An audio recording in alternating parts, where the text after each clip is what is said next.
Korang ada tak kawan di tempat kerja yang bila dia bertanya, mesti bertanya dengan sangat detail soalan-soalan tersebut? Kenapa? Biar saya explain.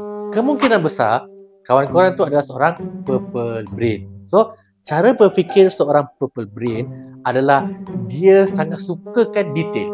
Dia sukakan maklumat yang terperinci.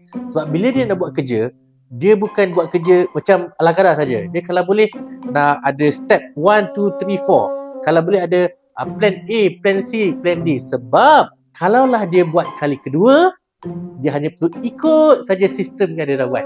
Tak payah nak pecah kepala. Maksudnya, buat kali pertama, biar jadi. Disebabkan mereka nak buat sistem yang menyeluruh, sampaikan kali kedua terus jalan saja, itulah kenapa mereka memerlukan maklumat yang sangat banyak. So, kalau korang ada kawan yang macam ini, senang je jalannya sebenarnya. Korang tak perlu nak explain semua benda, tak perlu jawab. Hanya perlukan beri maklumat yang relevan. Contohnya, boleh cari buku, link dekat website, YouTube, video, apa-apa saja.